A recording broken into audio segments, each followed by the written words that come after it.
Good morning, everybody. Happy Thursday. We have an amazing show for everybody today. What do we have, Krystal? Indeed, we do. Big day here in D.C., where we are expecting the former President Trump to appear in a courthouse right here, not too far from the studio. That's so right. We'll give you all of the details about that and everything that we know thus far. Also, some big economic news. One of the major credit rating agencies downgrading the credit of the United States of America. We'll tell you about that, and also about the Biden White House's reaction. We have reporting on an interesting meeting between former President Obama and current President Biden, with Obama apparently sounding the alarm that Trump is a lot politically stronger than Democrats have maybe been thinking. So we will take you inside all of that. And we also have MSNBC kind of freaking out about the Cornel West presidential bid and how black voters will do for the Democratic Party, what they will do, who they will vote for this year. We've got some news from the New York Times. Even they are admitting that the Ukraine Counteroffensive not going well, and big sit-down interview between Devin Archer, that's that dude who was Hunter Biden's former business partner. He sat down with Tucker Carlson. Very interesting stuff there, and very excited to have a panel joining us this morning. Both sides of the case in terms of the Trump indictments. We've got someone who says this is a violation of free speech. They're going after him for, wrong thing. We've got someone who says, no, this is justified. So we'll get into all of that and attempt to have a very nuanced conversation about the legal analysis of these latest Trump indictments, Saagar. Before we get to any of that, though, thanks so much to everyone who has been signing up to become a premium subscriber this week. And just as a reminder, we have been having more ads inserted even into the premium YouTube feed. So if you want to get the whole show completely ad-free, the best way to do that at this point is through Spotify. Yes, that's right. Unfortunately, as we said, they reserve the right to put ads on it, even though we don't want them to. We select the option not to. They've been doing it for some time, but it's especially gotten worse in recent times. So yeah, if you want to connect to Spotify, our customer service team's been doing a great job, Griffin as well, making sure that we're connecting everybody to the Spotify feed if they want to. That's also a good reminder, you can watch the full show in your Spotify app if you become a premium member, breakingpoints.com. Also, I thought we should mention this too. I realized, Krystal, given our posting schedule, we've been posting things on a different timeline these days. So if you actually want to watch the full show, like right when it comes out and not on a staggered schedule of what our team thinks is appropriate for that day, just sign up. You can become a premium member. You can watch it all at the exact same time. So anyway, those are two important shout outs. Thank you to everybody who has been signing up this week. It's been very helpful in terms of being able to do snap coverage, what we were doing last week, booking some big guests who we're working with down the pipeline, and then also, of course, with the studio and all of that. So it's just really a testament to everything that you guys have been helping us build. And we just want to thank you all again. Really can't thank you enough. Absolutely. All right, so let's get to the big news today, which, as I said, former President Trump appearing in court once again here in D.C. Expectation is that will start at 4 p.m. today. Let's put this up on the screen. From The Guardian, headline here, Donald Trump to appear in court over attempt to overturn 2020 U.S. election. They give you a sense in this article. Let's go to the next piece of exactly what to expect. I mean, these are mostly perfunctory. We probably won't get anything particularly new here. They say prosecutors in Washington will outline the 4 conspiracy and obstruction counts, and a judge will set bail conditions in the latest criminal case involving the ex-president weeks after he was charged with putting government secrets at risk. They also say, of course, this is Trump's 3rd appearance in a courtroom as a criminal defendant.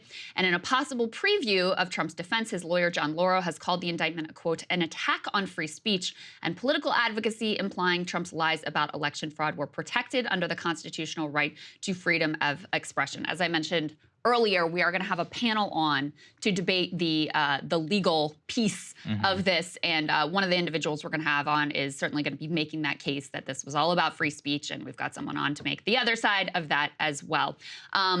The judge in the case has gotten a lot of attention. This is an Obama appointee who has handed down some pretty harsh sentences in terms of January 6 defendants.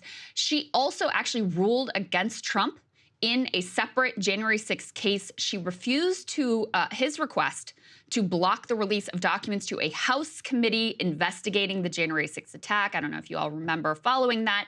And in what The Guardian describes as a memorable line from her ruling, the judge wrote, "Presidents are not kings and plaintiff is not president." So like I said, Saagar, not expecting anything super dramatic today. It's not even 100% certain that Trump is actually going to appear in court. There is some possibility that it'll be via Zoom, but DC seems to be certainly preparing for him to be here. They are prepping for it. I can tell you the city's been kind kind of on edge. I keep hearing people, especially if anyone uses the Ring app, like Neighbors, people are always like, "There's helicopters downtown." Oh, for real? Yeah, people are always on watch, and I'm like, "Relax, everyone. We'll know whenever we know." It's Washington. It's not like we don't have presidents, former presidents, and all those people rolling around here. I actually found it's not the immediate court proceedings, but now the current timeline of Trump's legal drama to be one of the most insane things on a political level. Let's put this up there on the screen. This was assembled by Fox News. So as you can see, Thursday, that's today, we've got the Jan 6 court appearance. August 23rd is the first GOP debate, which current indications seem he's going to skip it. October 2nd, then you've got the Trump Organization civil suit that will proceed in court. Then January 15th, you have the Iowa caucuses. The exact same day, there's a civil defamation suit, the continuing suit of E. Jean Carroll. Then a pyramid scheme class action. I didn't even know about that one. So that one, I also did not know about. March 5th, I've heard of this one. It's called Super Tuesday. Then March 25th, the New York State criminal hush money lawsuit. Then March 20th, the classified documents trial. Then July 15th, the Republican National Convention, and Election Day, November 5th, 2024. And this just underscores what is going to be the biggest element to all of this is the political drama layered on top of the legal problems. We don't yet have a trial date set for this. So remember, this is going to be somewhere in that timeline, Krystal, and just the true insanity. I mean, you and I have said this. On the documents, listen, I think it was charged relatively in a timely manner. With this one, they took 2.5 years, almost 3 years, to bring this case now against Trump. And now we're thrown into this insane situation where, you know, very likely the most legal jeopardy really that he faces here on this case, just because of the, you know, not exactly friendly judge and not exactly a friendly jury in terms of facing jail time. When are we going to find this out? Are we going to find out before Super Tuesday or not? Because that seems pretty damn relevant. If it happens after Super Tuesday, look, current indications, he's going to wrap this thing up on that day in terms of at least, look, everybody always usually knows by that time whether you're on the path to the nomination or not, unless it's a very, very tightly held election. I'm trying to think in modern memory. I think the last time that things really got clenched up post-Super Tuesday was probably Bill Clinton in 1992. So let's just put that there. If we know then he's on a dramatic path, then we are on the collision course to one of those most insane outcomes where he gets convicted, then we have what, an immediate kick of the case to SCOTUS? Imagine in the final days of the election, you know, ahead, Trump gets convicted, SCOTUS vacates it, vacates a conviction or upholds a conviction. Either is an insane outcome that could lead to who the hell knows what in terms of the argument pre-election day. It looks like it makes the Comey press conference and all that look like the total JV squad. That's so compared true. to the drama we are setting ourselves up for is just absolutely nuts. I mean, any hope that not that I had any hope that this election was going to be about policy issues. It's because neither Biden or Trump is really running on any policy issues.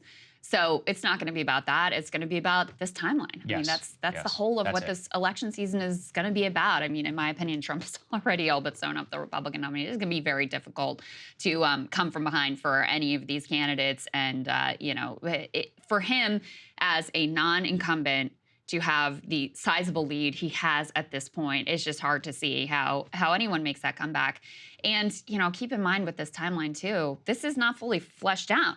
Like, we still have the trial for these January 6th related charges. We still have whatever's going to happen in Georgia and whenever that trial is going to be scheduled. So between now and Election Day, there is going to just be a lot of legal news about all of this. And, you know, I was thinking about the timeline piece. On the documents part, that makes sense to me.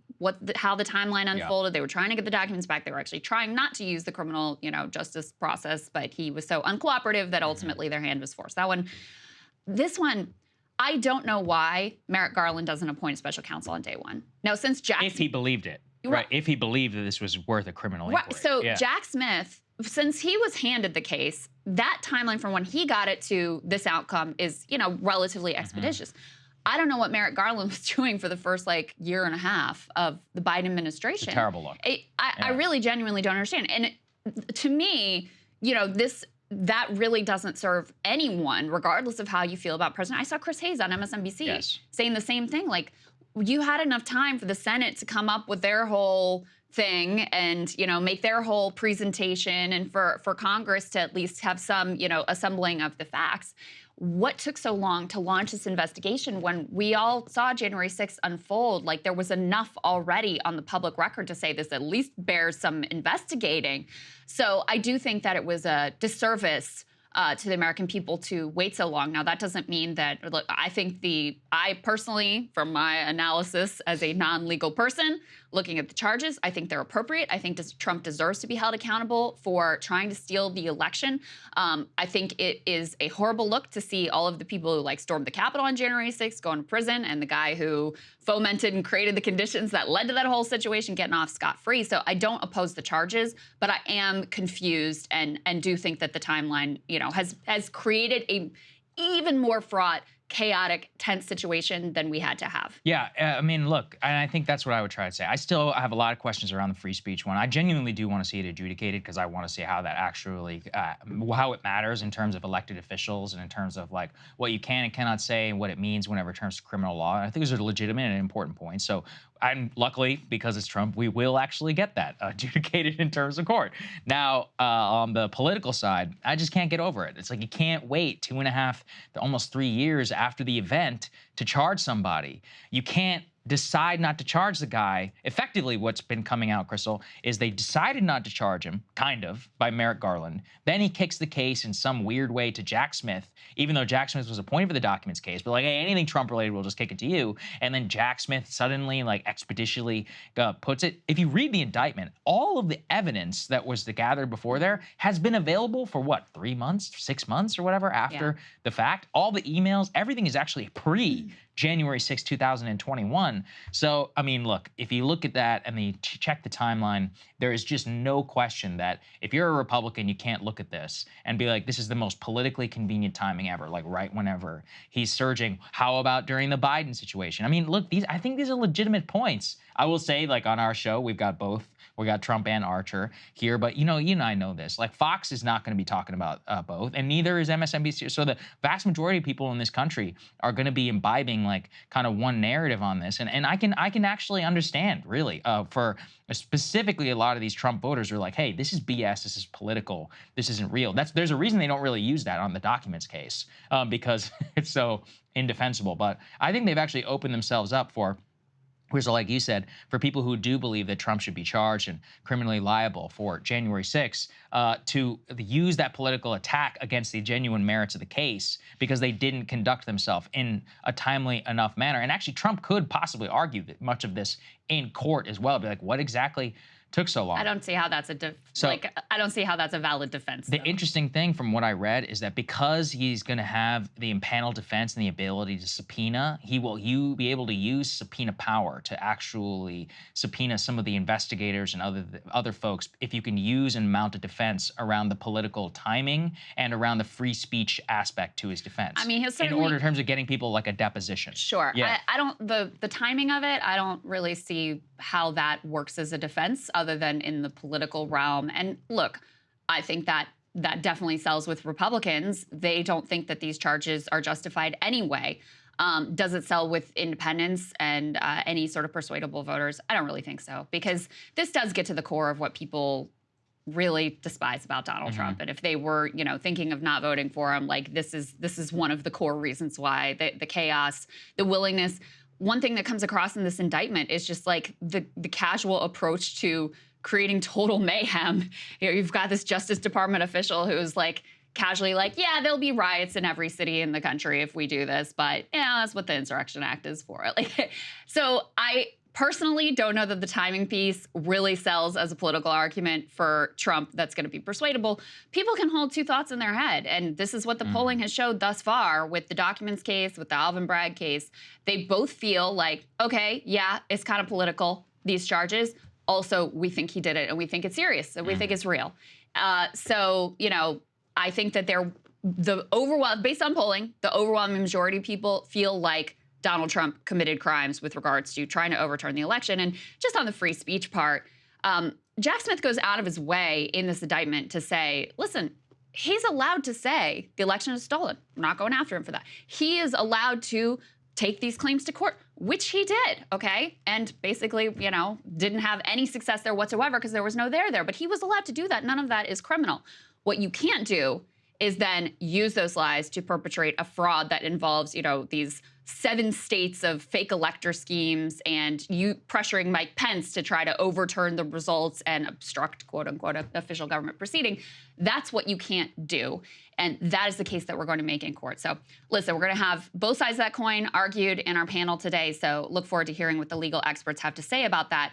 But to me, the idea that the Republican talking point about, oh, this violates free speech, it almost seems pre-baked and like they had this locked and loaded before they really absorbed the details of the indictment. That's just my humble opinion. Let's go ahead and get to one of the other interesting was kind of a mystery, but maybe not so much of a mystery anymore, pieces of this indictment, which is who are these 6 unindicted co-conspirators? Let's put this up on the screen from the Wall Street Journal. They say 6 co-conspirators described in Trump's 2020 election indictment. Descriptions in the document indicate that they are former New York City Mayor Rudy Giuliani, Trump lawyers John Eastman, Sidney Powell, and Kenneth Chesebro, and former Justice Department official Jeffrey Clark. They, at this point, said a 6th person is described as a political consultant whose identity is unclear. Well, I think we now know who that political consultant actually was. We got some reporting from the New York Times. Go ahead and put A4 up on the screen. Looks like the political consultant was Boris Epshteyn, based on some emails that he sent back and forth, I think, with Rudy Giuliani and the role that he is known to have played in terms of the fake electors scheme and election conspiracy. So looks like we have all 6 of the unindicted co-conspirators sort of identified in terms of their roles, matches up with what's already been publicly reported. Just to remind you some of the, you know, some of what was going on with these folks at the time. We played this sound recently because Rudy Giuliani is actually being sued for defamation of 2 election workers that he just out and out lied about. And I can say that, you know, flatly as a statement of fact at this point, because even Rudy Giuliani at this point has admitted that he lied about these 2 election workers down in Georgia. Let's take a listen to some of what he was saying about them. Quite obviously, surreptitiously passing around USB ports as if they're vials of heroin or cocaine. I mean, it's obvious to anyone who's a criminal investigator or prosecutor, they are engaged in surreptitious illegal activity again that day. And that's a week ago, and they're still walking around Georgia lying. He repeated this crap over and over. They were passing mints back and forth. It was like immediately debunked, and he has now admitted that he was just out and out lying about these regular people who were trying to like do their civic duty. Many of you will recall some of the comments and interviews of former Trump lawyer Sidney Powell. This particular instance was at a press conference where she was laying out some fairly wild claims that turned out to be obviously not true about the way that this alleged fraud was all perpetrated on the American public. Let's take a listen to that.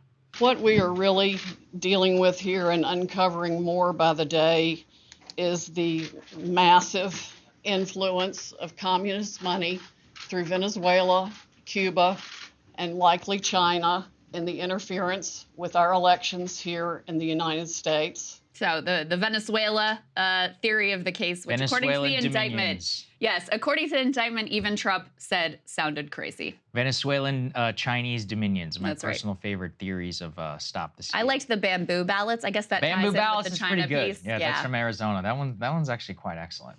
Yeah, there's many schools of Stop the Steal.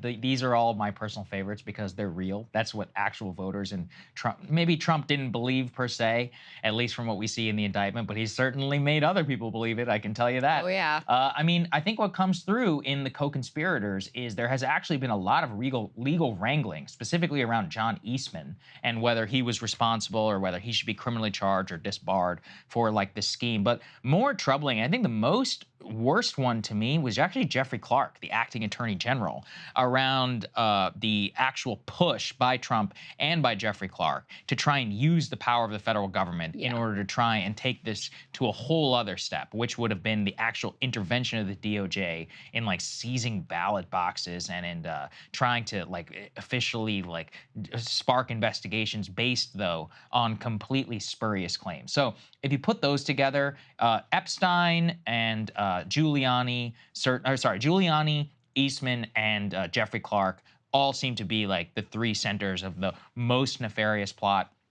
Sidney Powell, I mean, she comes across in the indictment and also at the time as just completely nuts, like out of her mind. So much so that even the people in the room were like, "What are you talking about?" And it's funny because even Mike Pence took a shot at Sidney Powell after the indictment came out. And he's like, "Yeah, the president surrounded himself by all these crackpot lawyers." We all know who he's referring to. Yeah, I think we all know exactly who he was referring to. So the other final thing, we mentioned this in our immediate breakdown, in the indictment press conference by Jack Smith, he said this will not stop our continuing investigation of individuals. So these are not necessarily the last of the co-conspirators. Yes. There are others who may still be. I still think Mike Lindell, look, you know, I don't wish this on Mike Lindell, but I'm like, the man has had his hands in so many things and been funding so many types of things. Him and then the Overstock CEO guy, I forget his Patrick something.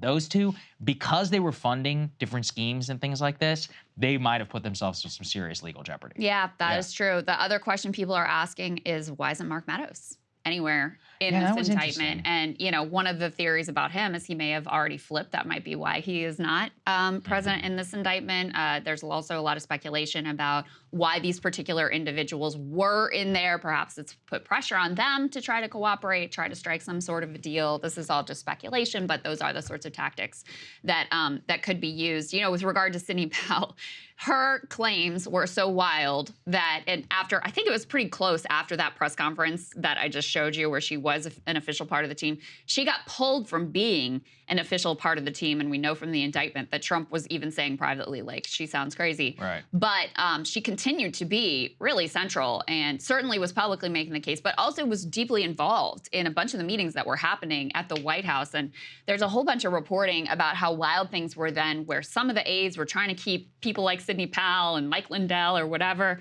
out of the White House, and Trump was having them in anyway, and there were, you know, a bunch of battles over what was going on there. But you know, these are the folks that the government has at this point identified as sort of central to the plot. So I'm sure they are all in a very uncomfortable position right now based on their actions. Certainly, that's right. All right, let's talk about credit.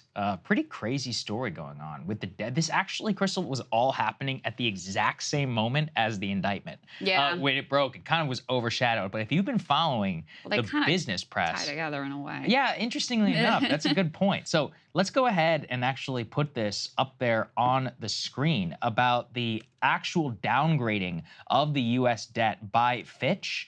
Their credit rating was downgraded at the exact moment, actually, of the overall indictment from AAA down to AA plus. You might be asking, like, why does that matter? But it's the outlook for the $25 trillion treasury markets. And actually, a representative from Fitch appeared on business TV in order to break all of this down. Here's what he said. When it comes to the argument about governance and responsibility, government responsibility, why not? I know you referenced January 6th as part of this call. Why not do this a couple of years ago? Yeah, I mean, I think, again, like the debt and the fiscal burden, we've seen a pretty steady deterioration in governance over the last couple of decades. And I think that you can highlight a few key elements. One would be the January 6th, but secondly, I think importantly for us, is the constant brinkmanship surrounding the debt ceiling debate, the fact that the government, both sides, Republicans and Democrats, haven't been able to come up with kind of meaningful long-term solutions to deal with growing fiscal issues, especially around entitlement programs, Social Security and Medicare. I mean, I think these are the type of things that highlight the importance of governments and also the inability of the government and both parties to come up with some kind of solution. So what's interesting, Krystal, this is the first downgrade of U.S. debt since 2011 during the debt ceiling standoff, where Standard & Poor's actually knocked us one notch down below top grade. And the point that you actually just made is very important, is that the Fitch, I mean, he's framing it in terms of fiscal, but at the core of what they said in their statement around the downgrade of U.S. debt was, we feel like the American governance system is brittle and will allow things to fall through the cracks such that we cannot rely entirely and fully upon the American political system to be 100% behind its debts. While I don't think that that is true in practice, as in like with the debt ceiling standoff, eventually we did figure something out, we got something passed, like whatever. And we always do seem to have it happen in the end. We are still playing chicken, though, with our full faith credit and debt. Yeah. But beyond that, they don't just point to the debt ceiling. They point to the overall like system of like, can you deal with irreconcilable issues? Or not even irreconcilable. Can you deal with like very tough, longstanding problems, coalitions, sit down and actually talk to each other? When that has broken down so much that they look at it, that they feel like that can't be evolved not only now, but long time in the future, they're on to something there. Yeah. They're not wrong in terms of the wrong. political system. They are not wrong. And they point to January 6th as, I think, the foremost symbol of those irreconcilable differences. The fact that you have, you know, a significant part of the population that doesn't even accept the results of this election, that you have the interests of the two political parties are, you know, have very much diverged, and that there is so little ability even just to do like the basics of government at this point. Yeah, I can't say that they're wrong. And then the other piece that I would say, and of course the Biden administration is very offended by this downgrade. It does make them look terrible. And look, it's not all their fault. Like, the Republicans are the assholes that took the country hostage to start with. But the Biden administration decided, instead of taking the debt ceiling off the table forever, that they were going to play this game. And so that means that we are set up for indefinite hostage-taking situations from here on out. Now, sure, in the past, at the very last minute, these things have always been resolved. They've always figured out some way to avoid completely going over the cliff. But it only takes one time of failing to do that, of playing chicken and, you know, one side taking it a little too seriously and actually pushing us over the edge for it to be a complete catastrophe. So, you know, I mean, knocking it down a notch, saying, listen, we still have a lot of faith in the U.S. government to stand behind its debt, but we don't have 100% faith. I think that's pretty reasonable. Yeah, and you referenced Biden's the Biden statement. Let's put this up there on the screen. Here was the statement from Karine Jean-Pierre. Quote, "We strongly disagree with this decision. The ratings model used by Fitch declined under President Trump and then improved under President Biden. It defies reality to downgrade the United States at a time when President Biden has delivered the strongest recovery of any major economy in the world, and it's clear that extremism by Republican officials, from cheerleading default to undermining government's democracy to seeking to extend deficit-busting tax giveaways for the wealthy, is continuing to threaten our economy." I mean, the part that begs belief here is the whole President Biden has delivered the strongest recovery of any major economy in the world. You know, they're continuing to stick with this freaking Bidenomics narrative. And listen, I mean, they can try and point their finger at the Republicans all they want. Here's the truth. They have just as much of a, you know, as a role in systemic problems in the U.S. economy as in the Republican officials. If you listen to what Fitch and them said, it wasn't just about the debt ceiling and about January 6th or any of that. Really what it was is that it comes down to the actual fundamentals of our economy. And something that we talked a lot about, I've been thinking about this a lot, what went wrong for Biden. And the entire first year of his presidency is just one of the biggest own goals, in my opinion, in like modern presidential history. He was elected for one simple reason, which was to be normal and to not be Trump. And then one of the things that he almost immediately did was continue to go down not only mask mandates, vaccine mandates, but finally, the problem of inflation was not a problem that he tried to tackle until almost 18 months into his presidency. We had shipping problems almost immediately. The economy was going haywire. That's actually whenever things went to go negative for him. It was pushed fully over the cliff on Afghanistan because it was like a physical manifestation of failures. But I think that all came down from a vibe of like things are falling apart. And then eventually we get to the invasion of Ukraine, and that's where things really take a dive for him. But on the economic piece, totally, you could view it from many different angles. But he didn't make it a priority of his administration those first 9 months. Yeah. And by doing that, he lost the whole country. And look, you know, you can say, oh, well, the masks and the vaccine. I'm saying when you combine all of that together, it clearly eventually came to October of 2021 where things went off a cliff for him, approval rating wise. And I don't think that's an accident. I really think that it all comes back to the economy, and he has lost people since then. And actually, you know, he could have put himself in a position. Imagine how popular he would be if he had actually gotten something done, if he'd lowered gas prices, you know, in those first 9 months, if he'd actually attacked inflation, if he'd tried to do something around wages, both either on the, you know, legislation front or in terms of using his administration. But many of these initiatives were dropped, and now it's like, what have you done for me in the last 3 years? That's right. Yeah. Biden had his highest approval rating the beginning of his administration. Like 70-something%. It was crazy. Yes, and very high among young people who now are a major impediment to him being reelected, and we'll get to some of the White House fears about that.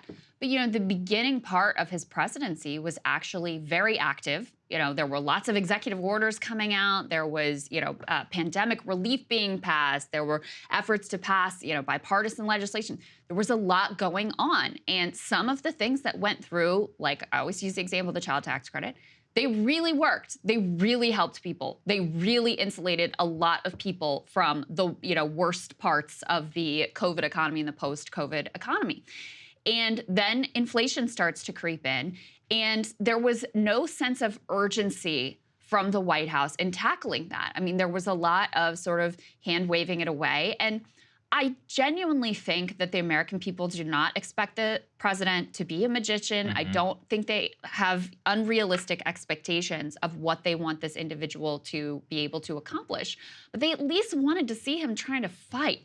And now we know, because we can see, okay, inflation's coming down, even though it doesn't really look like it had that much to do with the Federal Reserve policy, it has more to do with the fact that these supply chain kinks got worked down, and, you know, the fact that we've sort of moved forward into post-pandemic, et cetera, and it's made it more difficult for corporations to engage in the type of price gouging that they were. But there was no fight from him in terms of calling on the carpet people who were just out and out gouging American consumers, and it was very listless. And since then, you know, whatever programs were put in place that were really helpful to people, one after another, those have expired. So what's the experience of most people over the course of the Biden administration? Yeah. It's their economic situation getting a little bit worse and a little bit worse and a little bit worse. I just saw this morning a poll from CNN that, you know, we're going to get a lot of commentary on, I'm sure, much of it extremely annoying, about how half of the country thinks the economy is getting worse, in spite of the fact that the Biden administration will go out and tell, oh, this top line number is great, and that top line number is great, and actually the economy is wonderful. People just don't really understand it. They need to read the New York Times more, I guess. Exactly.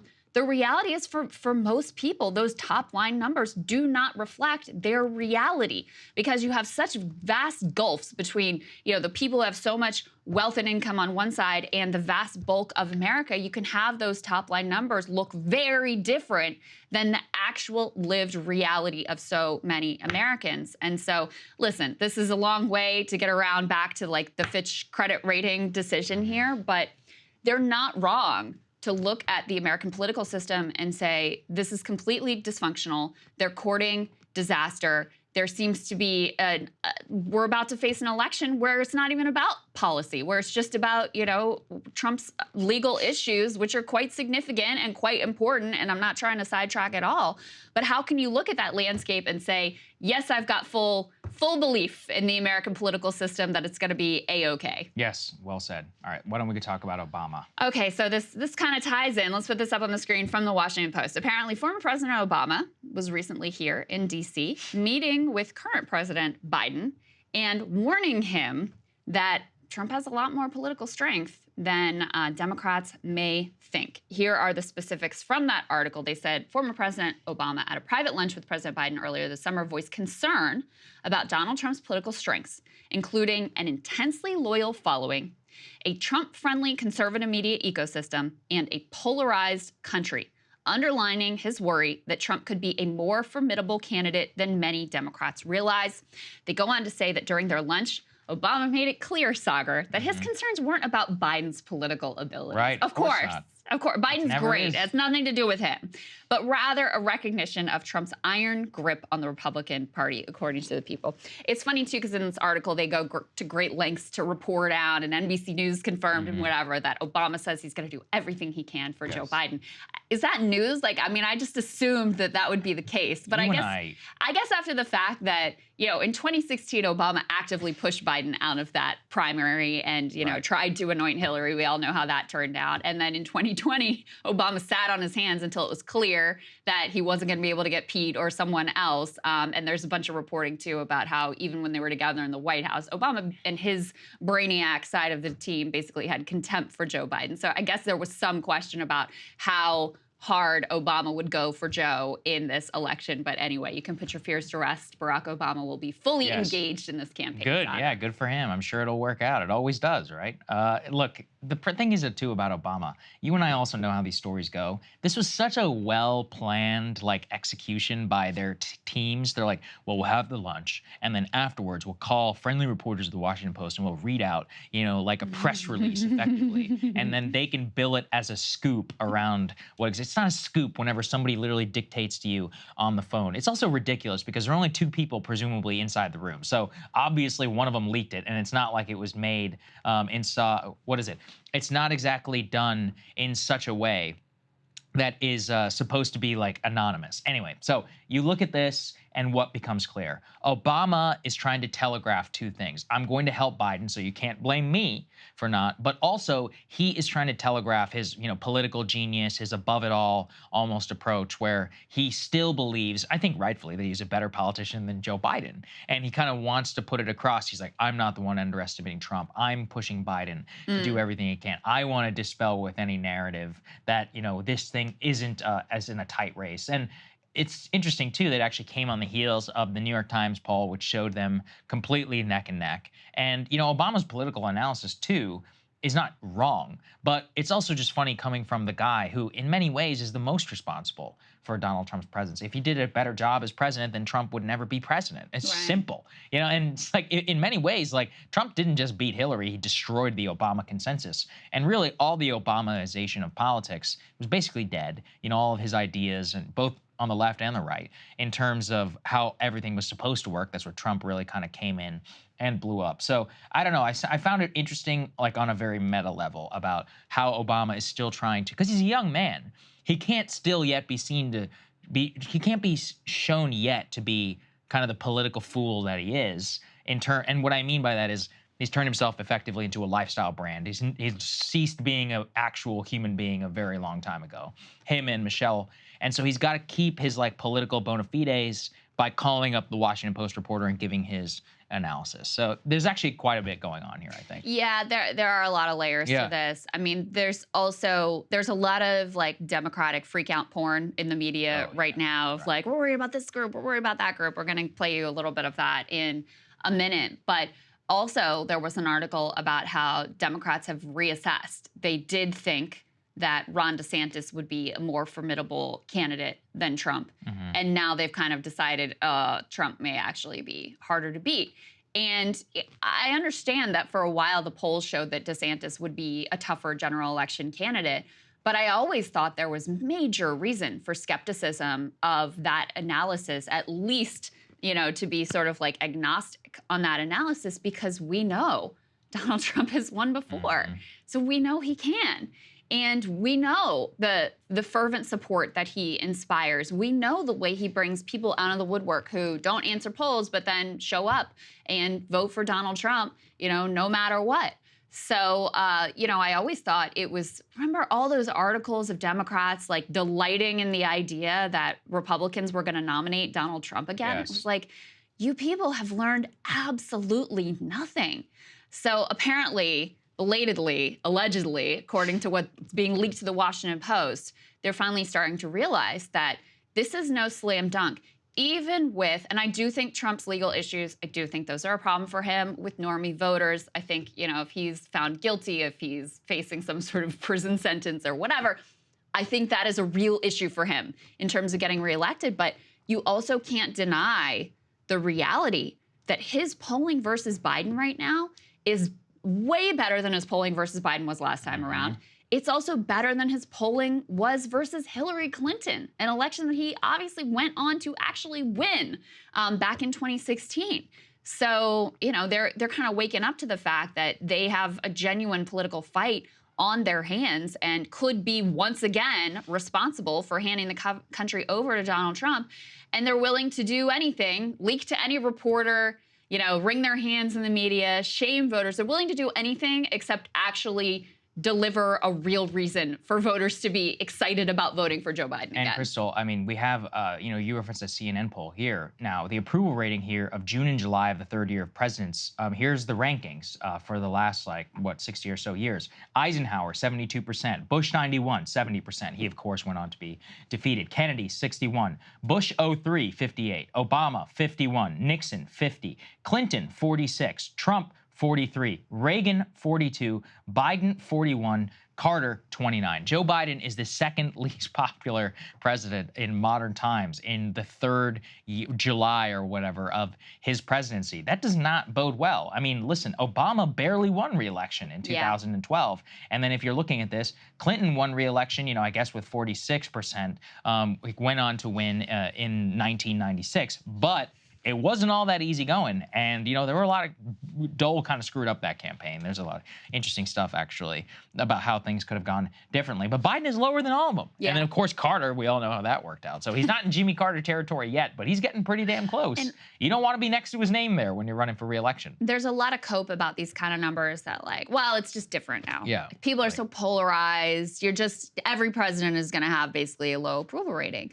But Biden's own presidency disproves that, because this is not what his ratings look like at the beginning of the presidency. And, you know, Obama wasn't so long ago that he had a 51%, and at times during his presidency, he had a much higher approval rating than that, especially at the beginning and kind of the honeymoon period. So even within the very recent memory, we see that that is not the case. It's just, if you want to play the political game as it exists now, and deliver very little for people except for, you know, sort of like emotional succor and cultural signaling and the, yeah, you might not like me that much, but the other guy is worse. If that's the political game you want to play, yeah, you're probably going to be in the 40s. That is true. If you're accepting like the mode of politics as it has existed for many years now, yes, that is true. You will probably be in 40% no matter what. But there is a different possibility, which is like you could actually make people's lives better and actually fight for them and make it clear you're fighting for them. And by the way, not be 80 million years old and able to form a coherent sentence.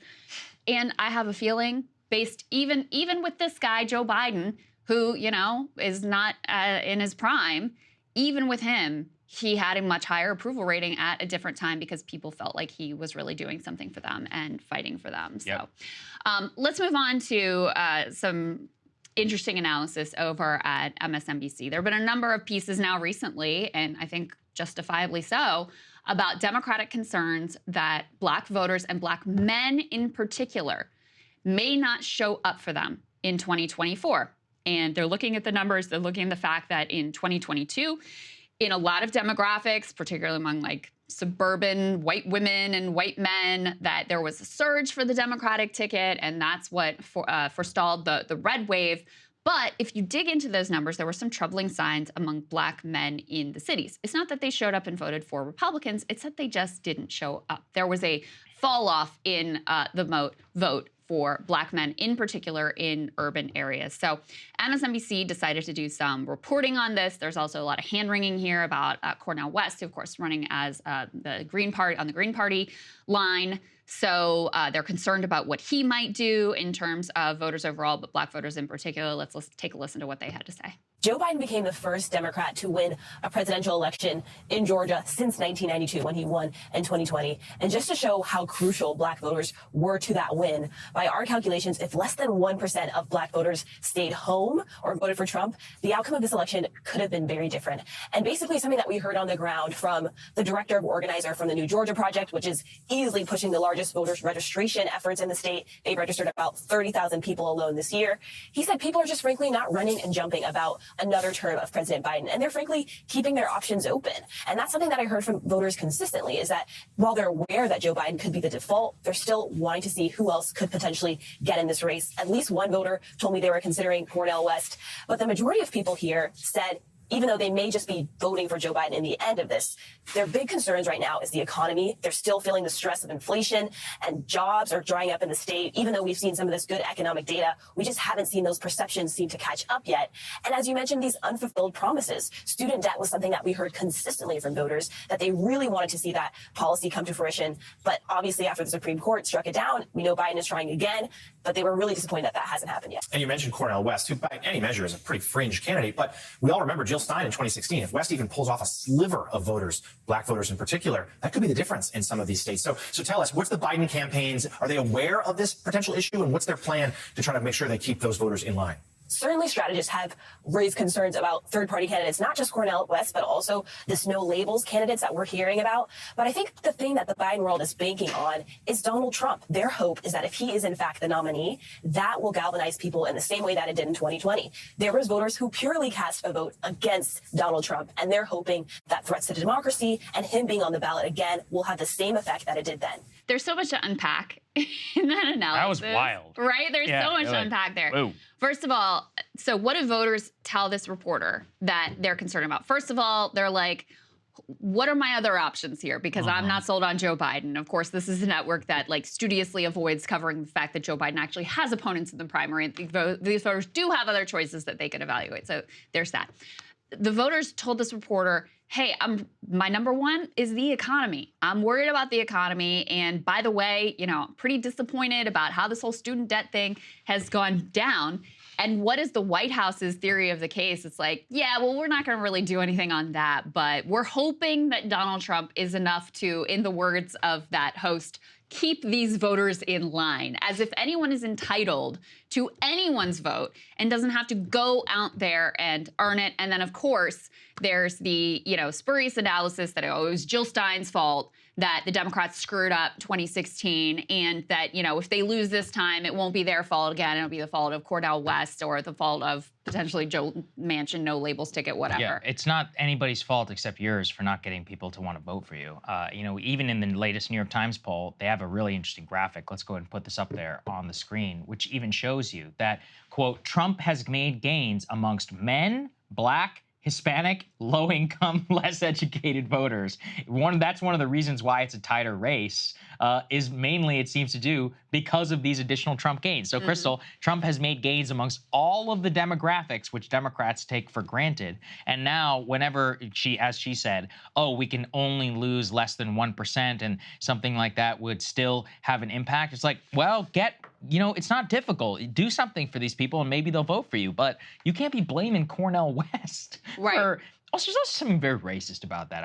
I'll never stop thinking. It's like, what, because he's a black guy, you think black people are going to go vote for him? Is that it? It's like, is that where you're reducing people to? Yes. You think people are so stupid? Yes, that is what they're How can you say that? I mean, it's outrageous. You know, imagine if people were like, oh, Vivek Ramaswamy, Saagar's going to support him, right? Because he's an Indian guy. I'm like, what? Like, what are you talking about? That's not how most normal people are like, oh, he's a white guy, I'm going to go vote for somebody because he's white. What are we saying? But apparently, like, whenever it's black people and we're talking about it, that it's okay to just reduce people down to that function. It's ridiculous. It's deeply racist. It's so funny you say that, because I was just reading this morning, I think it was in Politico, this similar, like, type of concern about what's going on, how are they going to win, how are we going to convince black voters that it's worth it to come out and vote, even though they feel like their lives have not gotten better under Joe Biden, in the same way they didn't feel their lives got better under Republican presidents as well. It's just like, you know, very understandable apathy there. And all of the Democratic spokespeople, leaders, DNC types that they interviewed were like, oh, we know what's going to get black voters to the polls. It's the fact that we have Kamala Harris on the ticket. No, it's not. It's the fact that we put Ketanji Brown Jackson on the Supreme Court. It's the fact, this one really made me chuckle, that we have Hakeem Jeffries as minority leader. Do you think there is a single person in the entire country that is going to change their vote based on the fact that Hakeem Jeffries is in a position of power? And like, listen, representation is important. It's not nothing. But when you're talking about what actually matters, like, these voters are telling you what is important to them. It doesn't take rocket science to figure out the way to message to people, and to, like, not just a message, to actually deliver for people so they feel like they have some sort of freaking stake in this election. Washington Post had a piece with a lot of this very similar analysis. Let's put this up on the screen. They say Democrats worry their most loyal voters, that would be black voters, won't turn out for Biden in 2024. They got a quote here. Let's put this up on the screen from the founder of the Black Male Voter Project, a guy named W. Mondale Robinson. He says, quote, "The Democratic Party has been failing epically at reaching this demographic of black men, and that's sad to say. Black men are your second most stable base overwhelmingly, and you can't reach them in a way that makes your work easier." I appreciate the way that he frames that, because so much of the analysis of this, it's almost like blaming black men. Like that host said, he's like, how do we get them in line? Like, I just find that framing so disgusting. So I appreciate the way that he's framing this as, listen, the onus is on you all to explain why people should bother to show up and vote for you. And most of what comes out in this piece is the Democratic strategy is just like, oh, we need a new field program. We need to put some more money into like voter outreach and whatever. And like, okay, sure. But if you're not selling something that is compelling to people, all the voter outreach in the world isn't going to do a damn thing. They also cite a poll here, Washington Post Ipsos poll, Black Americans back in May found what they describe as a tepid reaction to Biden's re-election, something that I'm sure many people can relate to out there. Only 17% of Black Americans said they would be enthusiastic if he wins. 48% said they'd be satisfied but not enthusiastic. 25% said they would be dissatisfied but not angry. And 8% said they would be angry about another Biden term. So just keep in mind, some of these shifts might be small, few percentage points here, few percentage points there. But we're talking about the last time these two men went up against each other, it was razor thin. What you're just talking about just loses the state of Georgia. That's it. That's 10,000 votes. That's Boom. it. You just lost. And that's where Georgia. these interviews were taking place, by the way. Yeah, exactly. You know, Georgia, Arizona, Pennsylvania, there's a lot of people. You know, you switch things up a little bit in terms of voter turnout in inner city Philadelphia, the whole thing goes a whole another way. Same thing, Wisconsin, Milwaukee, many of these other cities with large black populations. If the rain is a little bit there, if there's a little vibe in the city that, I actually don't like Biden that much, well, Trump just won the presidency. And every single one of these places. That was Wisconsin, Michigan as well, Detroit. You know, it's one of those where it's very clear here that you barely won the presidency, and then they don't act like it by either doing anything. And then whenever it does come time to vote, you come and you scold these people because a black eye is on the ticket and they think so little of them that they're going to go and vote for them. I always think about this story, but the majority of black voters supported Hillary Clinton in the 2008 primary until Obama actually started winning votes. So it's one of those where it's like, yeah, they knew the black guy was running. It was not enough for them. How many times we have to go over the fact that Kamala didn't win a lot of black votes in South Carolina? That's one of the reasons that she dropped out. Same with Cory Booker. The two black candidates in the race actually had to drop out or didn't even make it because they were getting so low. They ended up voting for Biden and for Bernie because people don't think that way. And we never learned that, and apparently it's permissible. And even in our race-obsessed media, I don't know why they don't get called out on it. Yeah, so true. Right. I mean, I do think that they are correct that they have a problem with Cornel West. I do think it is a problem for them. It is a problem entirely of their own making. And to the extent, I'm sure there are going to be black voters among many other voters, in particular young voters, who cast their ballots for Cornel West. It doesn't have anything to do with the color of his skin. It has to do with the ideas that he's pushing and the fact that he has demonstrated over his life a commitment to working class people and making sure that their material lives are improved. So they need to reflect. If they actually want to win, they need to reflect on what voters are actually telling them and not what they imagine voters want to hear or to see from the Democratic Party. Yeah, I completely agree with that. All right, let's talk about Ukraine. And it's always just fun because of the information deficit with Ukraine. We're getting propagandized by Ukraine, we're getting propagandized by the government, and then we're getting propagandized by the Russians. Who the hell knows what actually is going on? Even the number of dead and all of that is completely, every once in a while some gamer leaks something on Discord and then we all actually find out the truth. But every once in a while, you still have to rely on like what's going there, and you hear one guy who's on the ground and then you hear another guy, but always getting paid by this and that. But it's always important to try and read the tea leaves even inside the propaganda. So whenever the propagandists can no longer spin something in a way because the facts don't match up with it, That's when real turning points start to come and you start to get a little bit of a glimmer of the truth. This was in the New York Times just yesterday morning, and this is a pretty damn good insight into what is happening in terms of the clear shift where even they have to admit what's going on. They say, quote, Ukrainian troops trained by the West stumble in battle. Ukraine's army has for now set aside U.S. fighting methods and reverted to tactics that it knows best. They say that the first several weeks of Ukraine's long-awaited counteroffensive have not been kind to troops who were trained and armed by the United States and its allies. Equipped with advanced American weapons, heralded as the vanguard of a major assault, the troops became bogged down in dense Russian minefields under constant fire from artillery, helicopter gunships. Units got lost. One unit delayed a nighttime attack till dawn, losing advantage. Another fared so badly, commanders yanked it off the battlefield altogether. Now the Western-trained Ukrainian brigades are trying to turn things around by changing tactics, focusing instead on wearing down Russian forces with artillery and long-range missiles instead of plunging into minefields under fire. A troop surge is now underway in the country's south. Second wave of Western-trained forces launching mostly small-scale attacks to punch through Russian lines. There's a lot to actually think about this. Number one, they have just admitted something very basic, that U.S. aid outside of sheer bullets and of artillery, which is the most basic form of aid that we've basically been, you can go read books from the 1890s. We were providing militaries with that. All of the advanced weaponry, all that other stuff that was supposed to turn the tide, it just didn't work. And this is a testament for, look, there are a lot of people who watch the show in the U.S. military. I mean this with no disrespect whatsoever, because this is never a denigration of the actual service members. I'm saying as an institution, let's look at the track record of training and equipping. Iraq, how did that go?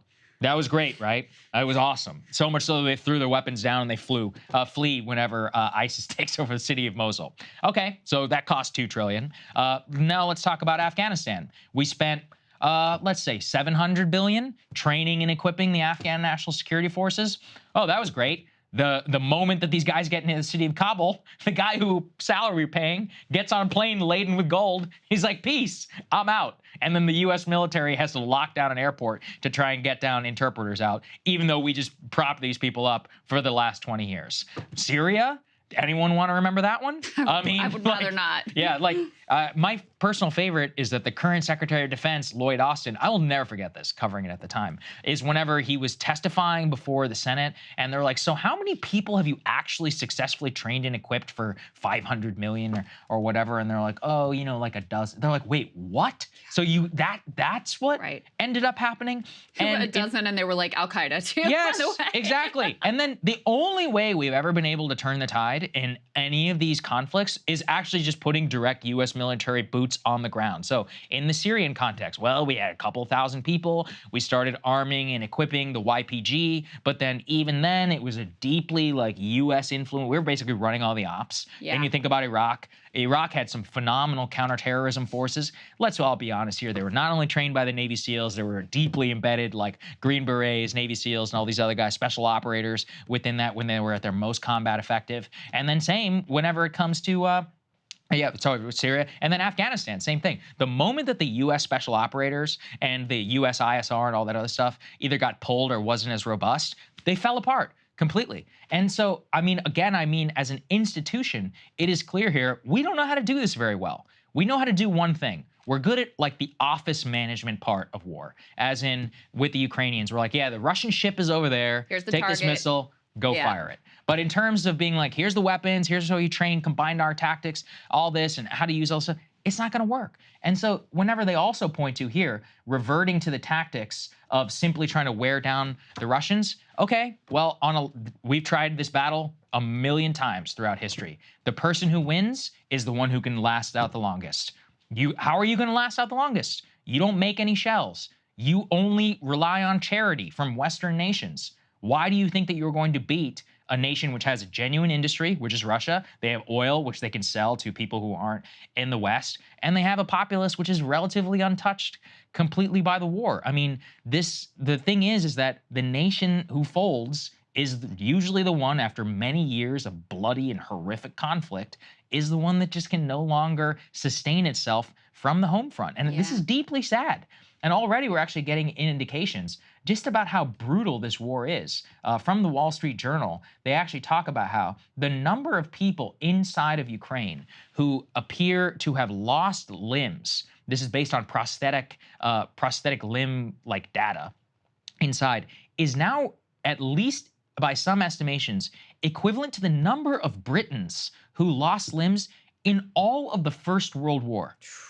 Nearly equivalent to the number of Germans that lost limbs in the First World War. I don't need, listen, if you have the stomach for it, I actually encourage you to go look at what some of those wounds and all those look like, because they have a profound impact on me personally, just to see, like, before the invention of a lot of prosthetic surgery and stuff, like, that's what the actual face of war looked like, is somebody's nose gone because a shell hit them right in the face. Luckily, we've gotten to the point where things, look better, I guess, but you can't take away the psychological damage, the trauma, the generational impact that has on the people that they interact with and on a day-to-day basis. So, I mean, all of this is just a very long way of saying, like, look, obviously the Ukrainians, I mean, it takes a hell of a lot of guts to march into a minefield, to lose tens of thousands of limbs, and to still live to fight another day. We have to look at this from a geopolitical level and be like, what are we doing here? What are we getting? And I also was thinking about this. One of the most common talking points in Washington is, this is the best money we've ever spent. We're wearing down the Russians. That is like looking at the Ukrainians as pawns. Right. It's literally thinking of these people like, oh yeah, they lose a couple limbs here and there, whatever. I know some people who've lost limbs in combat. It's no joke. I mean, it stays with you forever. And they think about it and they talk about it, not even on a shameful level. Just, of course, it's going to impact your life. It's a physical representation of what was lost and what you gave and family. And there's so much impact that happens there. So, yeah, I don't know. I mean, I just think it's one of those where you come back to and you're reading things like this, and it's just so clear what is happening. Yeah. And yet nobody wants to grapple or face with reality. The only response, Krystal, by Washington is let's give them $500 million. I guess we better give them more. Yeah. I mean, to me, I just look at this and I feel like reality is taking hold. I mean, the Ukrainians really defied the odds, right? Yes, incredible. They dramatically outperformed what anyone possibly could have expected. But much of that came when they were much more effective in defense than we thought that they could be. But reality, the laws of gravity eventually take hold. And you are up against an adversary that made all kinds of mistakes, but some of them they've learned from. They seem to be, in Russia, moving towards a more full-scale mobilization. They certainly are gearing up to be on war footing for a long time.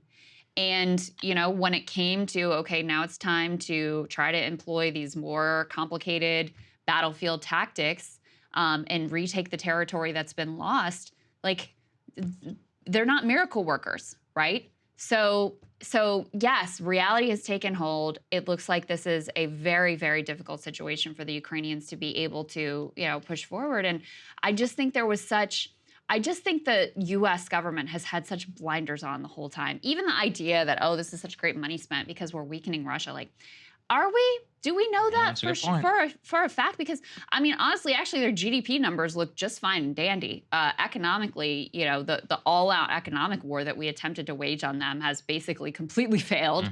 Mm-hmm. So that hasn't worked out.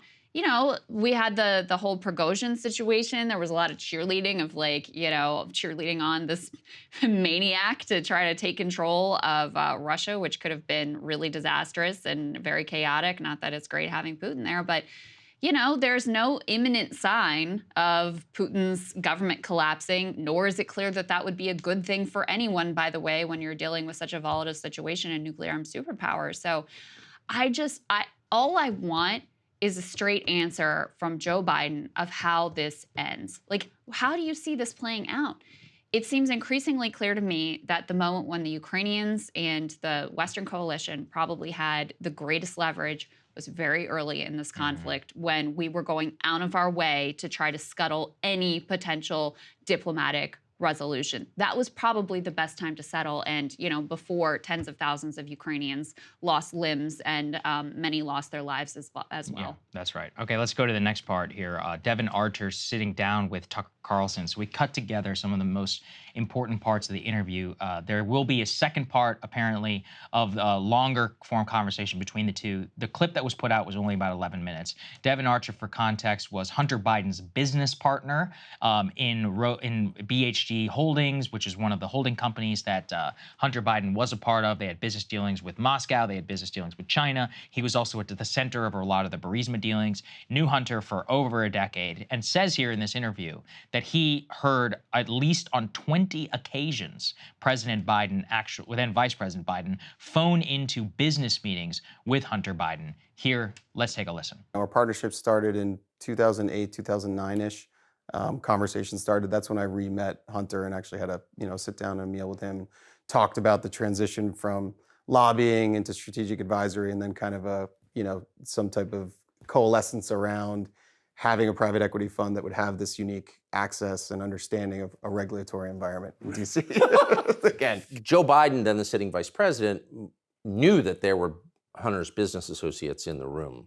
Yeah, I think I can definitively say at particular dinners or meetings, he knew there were business associates, and or if I was there, I was a business associate too.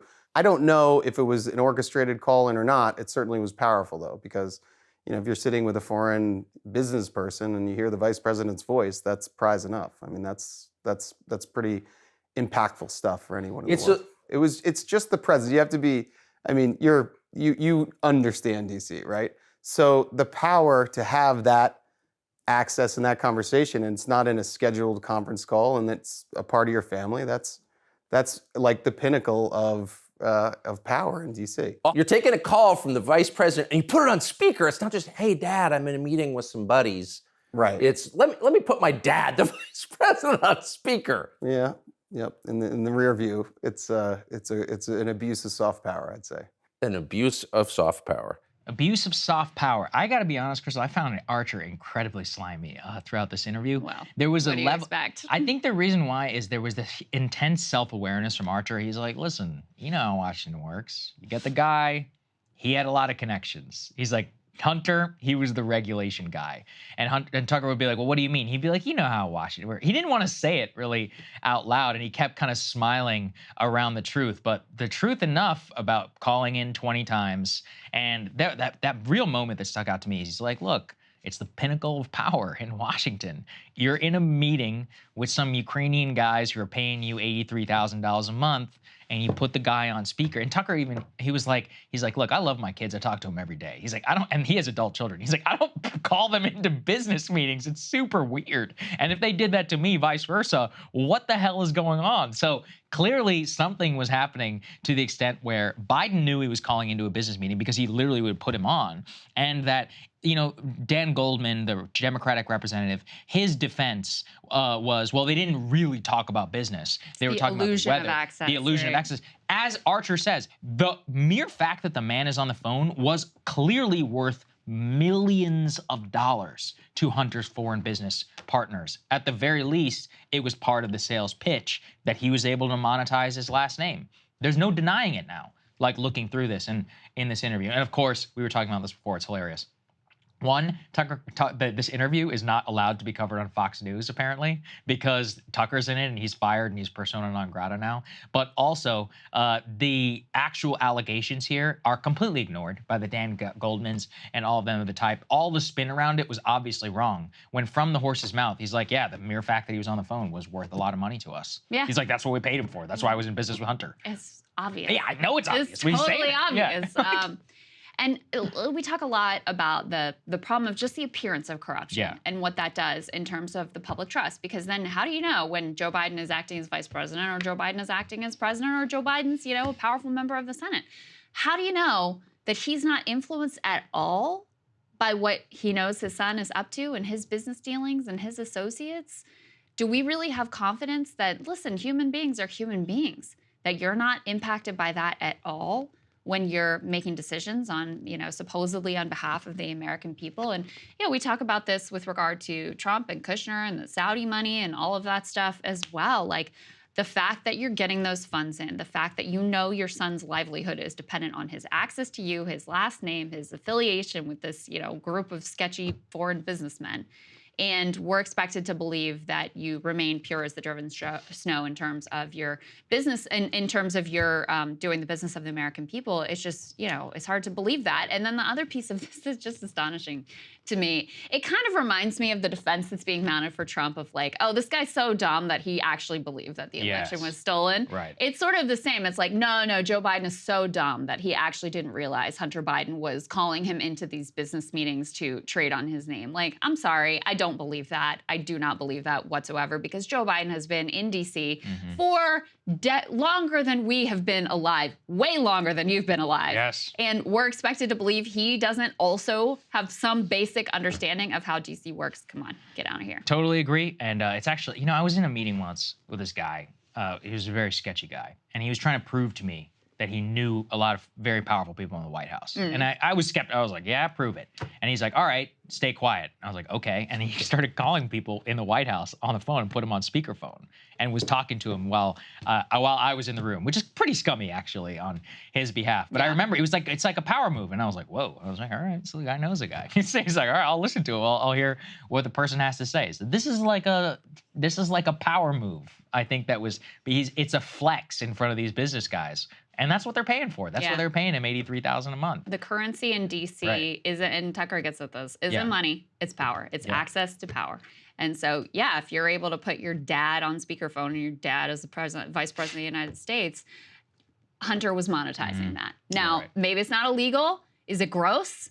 Absolutely. Did Joe Biden lie about what was going on? I think that's pretty undeniable. 100%. And that's actually the key. All right, Saagar, what are you looking at? Well, if you took a snapshot and showed it to people 100 years from now, of today, you would think that they would be deeply sympathetic to us. What an awful time.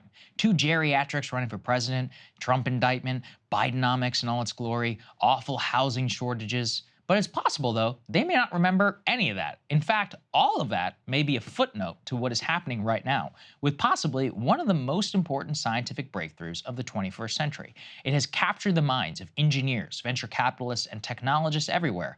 I'm talking about the LK99 Superconductor. Luckily, my dad is a professor of electrical engineering, and he's able to translate the implications of this technology for my fellow uninitiated through me. Basically, it matters because our current infrastructure that supplies power to devices, our homes, our cars, our data centers, and more, have a central enemy: heat. When electrons flow through the current conductors, they create resistance. This causes 2 problems. It reduces the flow of the overall electrical current, and it creates heat, which degrades the infrastructure around it. That is conductivity. Thus, a so-called superconductor is a conductor of electricity that functions without this heat. The problem is that achieving superconductivity requires using liquid nitrogen to cool materials down to minus 300 degrees or so Fahrenheit. It can only function at certain artificial pressures, and this poses a lot of problems from an engineering point of view. You got to make space for cooling, you need temperature control, you need atmospheric control, you need materials that can withstand both of these things. It can be done, but it's tricky. That's why engineers make the big bucks. Now, if you think about these principles, it starts to make sense. It's why data centers have to stay cool. This is why your laptop or computer has a fan built inside of it. It's why electronics can get hot whenever they're charging or not. In essence, heat is the enemy of 2 things. It is inefficient, and it's hard to build around whenever you're making real products. Thus, the holy grail has always been, what if we don't have to worry about all this pesky heat and pressure? And this is where the hype of recent days is coming from. A team of scientists in South Korea have published the preprint of a paper in which they claim to have developed a superconductor which functions at temperatures above 260 degrees Fahrenheit and with ambient pressure. So basically, doesn't need to be cold anymore. You don't need some crazy atmospheric pressures. The thing just works in normal temperature, normal climate. The team claims to have replicated a genuine superconductor status in a video that they published showing a magnetic effect that is supposed to be the hallmark of superconductivity.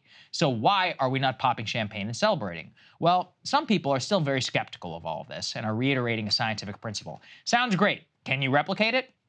As Scientific American notes, in 1987, there was actually similar hype around a compound that was discovered that could function as a superconductor, but after closer inspection, it ended up fizzling out. Apparently, these claims do pop up every once in a while in academia, and then they fizzle out. It's just that this time, Twitter exists, and people are getting seriously hyped. So at the same time, we still shouldn't pour water on the entire thing. Some Chinese researchers at Huazhong University, they have claimed to replicate the superconductor manufacturing process and posted as proof the magnetic effect that I referenced by cooking up the same materials as published by the South Korean team. The Lawrence Berkeley National Laboratory at the University of California system also claimed that it had simulated the South Korean team's findings and believed that it was theoretically possible, and they were joined in that by the Shenyang National Lab in China. So we're in the wait and see mode. It's kind of like the lottery, though. The best part, it's not the drawing itself. It's that part, the 3 hours or so before the drawing, when you get to sit back and you imagine what life could be like with a small chance that actually it will be that way. If this works, what does it mean? It means smaller electronics. It means abundantly cheap energy because so much will no longer be lost in transmission. It means a revolution in cars, frictionless technology, and it means massive advancements in quantum computing. But I think more importantly, it means that we are no longer living in a stagnant technological era. One of the most important quotes about technology was said by venture capitalist Peter Thiel almost a decade ago. We were promised flying cars. All we got was 140 characters. There's something profoundly true about this, and our last scientific advancement in the last 2 decades. Watch a movie from the 1990s. Other than the cell phone, what's really all that different from their life and yours? The only advancement that we've made is consumer electronics. And while we think that and the internet are incredible in their own right, put it up against previous eras of scientific discovery, they pale in comparison.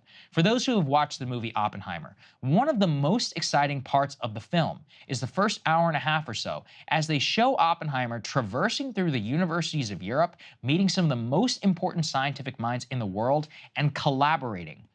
In those days, it seemed as if world-changing Nobel Prize-winning discoveries were being made on a near daily basis and then accelerated by things like the Manhattan Project. And the crazy thing is it really didn't even stop there. We went from President Kennedy's wish to a man on the moon within a decade, and then along the way accelerated the development of technologies, computers, microprocessors. These never would have taken off without the funding that these programs provided and the scientific inquiry. But then it all came crashing down sometime around 1971. As Thiel himself has said, we stopped going to space, we became a financialized and consumer-obsessed economy. Life got easier, Americans got fatter and richer on paper, but our pace of advancement basically kind of stopped. Even now, consider 2 countries that were at the forefront of this, South Korea and China. While we're apparently only in the replication game, not the advancement game. If there's any hope to LK99, it's that it could give us, the world, another shot at greatness, and we can actually ditch the 140 characters or whatever the hell the limit is now on X for real flying cars. So I want flying cars, Krystal. That's what I've always wanted. Listen, I know we should be skeptical. My dad said that. He's like, listen, it hasn't been replicated. Don't believe the hype yet. Really? You know, it's not been peer-reviewed, all that other stuff. This is like memes on Twitter about how some of this is all fake. But I think the tremendous interest kind of gets to what I was talking about there is people want to see the next big thing. Yeah. They're like, what's the next big thing? The internet was cool. It certainly was cool. But it wasn't as cool as moving from, I mean, if you think about somebody who lived in, you know, the 1960s, somebody who was 70-something years old in the 1960s, it literally went from a time when there was no car to be putting a man on the moon. Yeah. I haven't gotten to live in a time like that. That is pretty heady, Right. isn't it? So what, in terms of, you said, like revolutionize energy, Everything, revolutionize cars, like help me wrap my head around Laptop could be literally like paper thin. You would not need, the battery technology would be totally different. So, you know, we were talking, the thing about heat is, you know, how power lines run at very, very high voltage. The reason why is to get around the transmission problem and to make sure that you can get as much transmission. So it become way more energy efficient. So much of our infrastructure right now is built around the heat problem. Data centers have to be condensed, and then you have to cool it. You know, heat really is the enemy, especially in terms of cars. So in terms of the electronics for electric vehicles and all that, the conductivity of those circuits and not having to build in cooling systems. If you do, that removes a lot of space. There's a lot of things that can happen. Or quantum computers as well for the power source because they use a tremendous amount of power. So you wouldn't even necessarily need a leap forward, maybe still some in terms of power generation. We have plenty of power. We just lose a ton of it as it gets distributed through the current system. And this would just move it to 100% efficiency, which is pretty cool when you think about it. Well, I hope it works out. We'll see. I mean, you know, I'm too much of a cynic to be like, yeah, it's 100%. But I want to believe. I certainly want to believe. Krystal, what do you take a look at? Have I got a story for you? It's about greed, corruption, mismanagement, and the way workers get smeared and screwed. You see, this week, tens of thousands of workers organized by the Teamsters are likely out of work after Yellow Trucking Company went under. Now, the company was quick to blame supposedly unreasonable demands from workers for their woes, but the true story of their demise goes back decades, with mismanagement so egregious that even a massive taxpayer bailout gifted to them basically by Jared Kushner and certainly the Trump administration could not rescue the company. And the end result, my friends, is that American taxpayers are now the proud owners of a massive stake in a company that just went belly up. Let me unpack all of this for you. So Yellow's desperate financial straits really begin in the early 2000s. They placed a massive bet on a $1.1 billion merger with a top competitor called Roadway Corp. Bold bet, I guess, but instead of benefiting from their new dominant market position, Yellow struggled under that massive debt load after they failed to effectively navigate the merger. This debt almost pushed them over the edge after the 2008 financial crash, but they managed to narrowly escape bankruptcy by wiping out their shareholders and forcing their workers to take a huge pay cut. At that time, the Teamsters agreed to billions of dollars in painful worker concessions in order to try to keep the company afloat. But it still wasn't enough to right the ship. And then when COVID hit, Yellow was once again facing financial collapse. But unlike you or me or the vast majority of workers and small business owners in the country, Yellow had an ace up their sleeve by the name of Jared Kushner. You see, in one of their attempts to refinance that giant debt burden, Yellow had refinanced through private equity giant Apollo Global, which kept the company going with a massive $600 million loan back in 2019. So Apollo Global then had a big interest in keeping Yellow afloat. And they also had a big favor to call in from the White House, because a few years before rescuing Yellow, they had also rescued the presidential fail son-in-law, Jared Kushner, with a big old loan on a Chicago skyscraper that his company had foolishly purchased at the height of the real estate bubble. Given what commercial real estate valuations look like today, I can only imagine how screwed that loan investment is at this point. That Apollo loan to Kushner was fishy as hell to start with, coming as it did after Kushner brought Apollo in to advise on infrastructure and even discussed a White House job with an Apollo founder. So when the pandemic shuttered businesses and pushed millions into unemployment, Yellow, thanks to their high-level government connections, they were able to secure a sweetheart deal from none other than you and I. And it was a doozy. $700 million authorized under the CARES Act, even though that legislation was supposedly for relatively small loans to small businesses. That loan to Yellow was so gigantic that at the time it was authorized, it represented 95% of all the funds that had been dispersed through the program. If you owned or were employed by a small business, you probably remember how tough it was to get the paperwork done, approve them and the money released. All of that was a mess. Not so for the chronically mismanaged but politically connected Yellow. With the administration access provided by Apollo, they argued that the company was critical to national defense and therefore deserved to be part of a special carve-out program within CARES. This was complete bullshit. In fact, in 2022, the House issued a scathing report denouncing the decision as politically driven, including direct intervention that may have gone all the way to the big guy, Donald Trump himself. What made this massive bailout even more extraordinary is that Yellow was actually being sued by the government for overcharging the Department of Defense for trucking services, a suit that was eventually settled for millions of dollars. So you see how this works? Kushner used White House access to help out Apollo. Apollo returns the favor with a big loan to Kushner. Kushner returns that favor with a massive bailout to an Apollo company. And round the favor trading for elites who can fail and screw up in every way possible, but still somehow secure the sweetheart deal they need when they need it. And you know what? If the company had actually been able to turn itself around, keep those workers employed, that would be one thing. But even with taxpayers bailing their asses out, they still were not able to turn around. And now about 30,000 workers are facing unemployment, and we are stuck with the bill. To add insult to injury, the company and some in the media have had the temerity to blame Yellow workers for this disgraceful state of affairs, blaming the union's strike notice for the company's failure. Words cannot describe how misleading this is. Yes, negotiations between the union and the company were increasingly acrimonious as the company entered its death rattle phase. But the workers had every reason to be pissed off. Under self-inflicted financial pressure combined with a post-pandemic freight slowdown, the company decided to skip required payments for worker pensions and health care. What that meant is that workers were facing expulsion from their pension plans and complete loss of the health care that they had been promised as part of their employment. I suspect you would probably be pretty pissed off too. But no, as always, workers were expected to just take this quietly and, along with taxpayers, eat the losses forged by decades of failed company management. And when they didn't, they got blamed for not sitting down and taking it on the chin and bailing the company out once again. There are like 18 elements of this story that are just absolutely classic American capitalism. Favor trading, sweetheart deals, scapegoating workers and unions for daring to speak up while they are getting screwed, socializing the losses to taxpayers while privatizing any potential gains. But yeah, let's just pretend this country is a free market meritocracy where the brilliant and deserving succeed instead of the connected and the craven, where the elites can never fail, they can only be failed. And by the way, where corruption gets a pass if it's corruption from your own side of the aisle. But hey, at least Kushner got his skyscraper loan.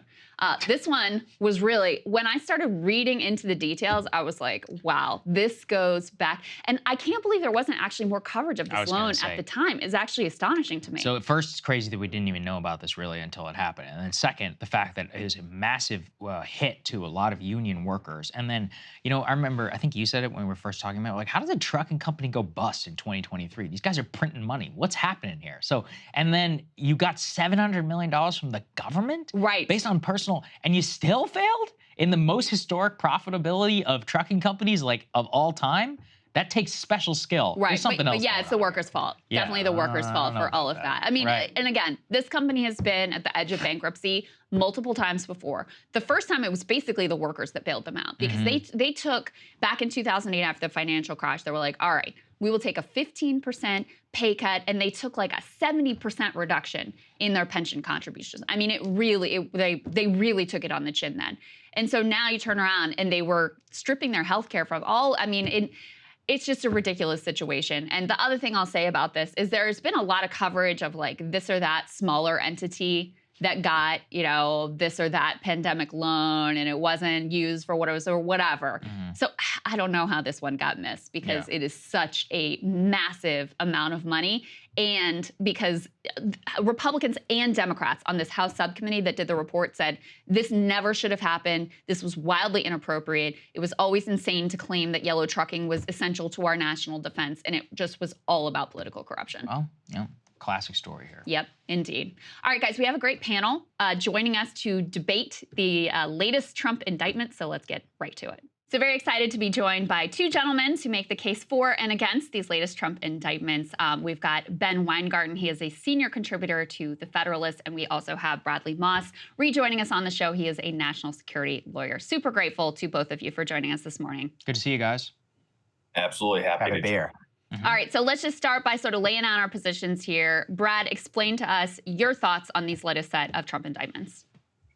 Sure. So the new indictment is sort of what we always expected was going to come out of the January 6th investigation, given where the grand jury testimony we were hearing about and all this various media reporting was going.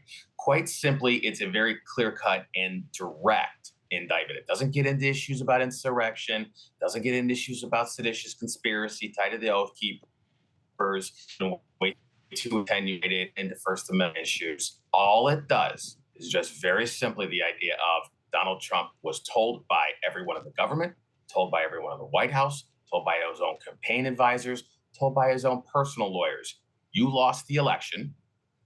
These fraud allegations have no merit. There's certainly nothing to warrant overturning anything or to believe there's going to be any merit to the lawsuits. He said, that's nice. I don't care. I'm going to go find some other lawyers who are going to tell me something otherwise, give me some fantasies, and I'm going to start conspiring with them to try to get fake electors, coordinated to submit paperwork, to get Jeffrey Clark installed, to use the power of the DOJ, and then to try to leverage that power against Mike Pence to stop him from doing his duty on January 6th. That is the crux of the case. It's not about speech. It's about conduct. Ben, give us the counter case. Well, first, I think it's notable that Jack Smith kind of wants to have it both ways. He wants to create the appearance that Trump incited an insurrection or engaged in seditious conspiracy, but doesn't charge him accordingly, which I think points to the political nature of the indictment, of course, on top of the timing that just so happens to drop as arguably impeachable or pointing towards impeachable conduct continues to filter out around the Bidens. Set aside the political aspect for a moment. I'll address the merits. So to some extent, I agree with Bradley, except that I do believe that this is, at the end of the day, about speech, because in addition to the political aspect of the indictment, there's the fact that Special Counsel Jack Smith also apparently is a mind reader. And what he is arguing here is that all of these people, many of them, by the way, who were not Trump allies in any way, but set that aside for a moment, like as if some government bureaucrat tells Donald Trump something that's going to sway him and he must have known. Essentially, what the case boils down to is Trump knew he lost, but claimed that he won. And so everything that he tried to do to pursue every single possible remedy, pleading to state legislatures, assembling alternate slates of electors, debating with Vice President Pence and others about what could be done with respect to certification, et cetera. All of that is evidence of a fraudulent conspiracy because he really knew that he lost.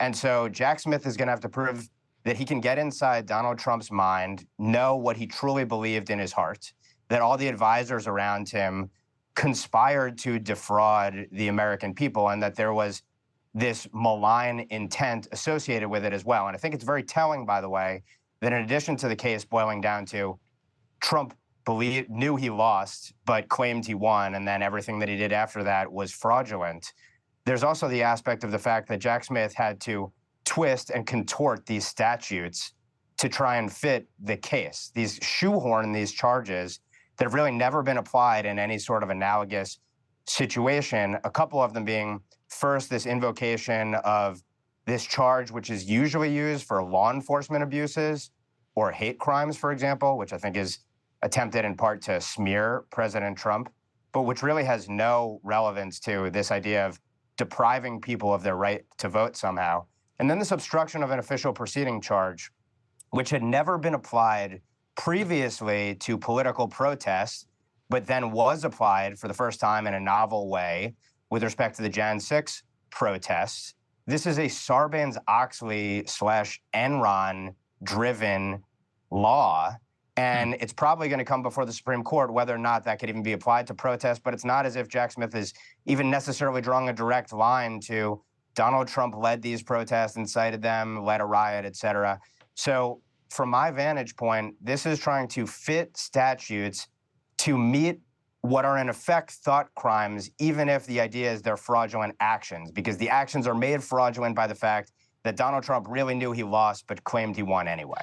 Let me focus on that part, and then I'll get Bradley to respond on the piece regarding the charges themselves and whether these are the appropriate things to have been charged. But on this idea that Trump or any reasonable person with the information that Trump had knew that what he was saying was bogus. Let me go ahead and put G2 up on the screen here. We've got a list of all the people who, told Trump that he was wrong. Most of these are Republicans. You've got Mike Pence, senior leaders of the Justice Department, Director of National Intelligence, Department of Homeland Security, Cybersecurity and Infrastructure Security Agency, senior White House attorneys. Go on to the next page here as well, guys.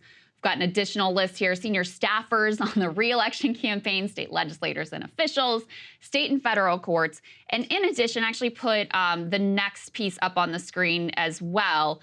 You have a part that I think relates to Sidney Powell with regard to one of the key swing states here, Georgia.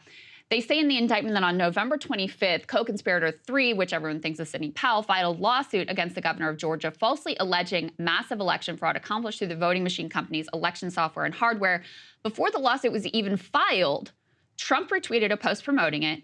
Trump did this despite the fact that when he had discussed Sidney Powell's far-fetched public claims regarding the voting machine company, I presume this is Dominion, in private with advisors, Trump had conceded they were unsupported and that co-conspirator 3 sounded crazy. Co-conspirator Georgia lawsuit was dismissed on December 7th. So, Bradley, can you explain from your perspective how central to this case is it that they're able to prove that Donald Trump actually knew that the things that he was saying were complete and utter nonsense? Yeah, no, it's very significant. And a lot of the evidence that we will presumably see if this gets to trial will be part and parcel what Donald Trump said to people in private, what he was telling people in these various meetings when they were discussing the crackpot lawsuits Sidney Powell was bringing, the crackpot lawsuits Rudy Giuliani was trying to bring, the insane ideas being, provided by Jeffrey Clark and John Eastman. All these things combined showing that not only had he been told by not just some random bureaucrat, his own appointees in government, there is no truth to this. His own lawyers in the White House, there is no truth to this. His own paid campaign staff, like Jason Miller, telling him, there is no truth to this. And he privately says, yeah, these people are all nuts and crazy. But then he keeps going forward with it. He's signing verified complaints in states and submitting paperwork saying, yeah, these allegations are factually true. And the courts have already ruled, at least in one of those instances, that was not accurate. He knew these were false. He did not care, because he wanted to hold on to power. And to address, kind of Ben's point of, will Jack Smith have to be a mind reader? No, this is what prosecutors have to do all the time in intent cases. Juries can infer intent based off conduct and private, separate remarks made by the person to other individuals. This will be stuff that obviously Donald Trump's lawyers will try to fight in pretrial motions. They'll try to attack the sufficiency of it at trial if needs be. But this is not novel. Prosecutors do this every single day. So, Ben, I want to get into kind of what you were talking over there about statute, and in terms of the application of statute here, both on civil rights law, the deprivation of the right to vote. I've heard this discussed a lot in conservative circles. I'd like for you to explain it a little bit more, specifically on the civil rights piece. Yeah, well, I mean, what the indictment itself says is that he was trying to effectively invalidate people's votes, and I think, very clearly what the Trump response would be is, actually, I wanted to make sure that people's votes weren't diluted by the fact that there may have been unlawfully cast ballots or ballots that were accepted after the time they should have been, or the fact that masses of ballots might never have even gone through the wire had changes to election rules and law not been made by state executives rather than legislators. And of course, the government is going to make the case, and it's worth noting that all of the assertions in the indictment, of course, are going to present the worst possible case for Trump, and Trump is going to marshal a substantial amount of evidence on the other side and maybe get into discovery, and we'll see where that goes. But I think that argument can be probably pretty quickly dispensed with, in addition to the fact that, again, if you just go on the Department of Justice's Civil Rights Division website, they lay out what this, I believe it's 18 U.S. Code 241. If you look at what it's applied for, it has nothing to do with one's vote. And even if it does get to dealing with the idea of Trump was trying to invalidate lawful votes on the merits, I think that argument probably fails on the legal merits. But all of that said, the politics here is obviously integral. Who knows, to the extent this actually does go to trial, how long the case goes. And Jack Smith obviously has said he wants to expedite it. But I think at the end of the day, Donald Trump is going up against probably the most inhospitable and hostile judge he could possibly find in a January 6th related case, and a jury pool that's almost 100% Democrat and certainly anti-Trump. So I think it'll be a huge uphill battle within that case. And what'll be interesting to see is, to the extent it does go to trial again, what comes out in that discovery. Yeah, those are all great points.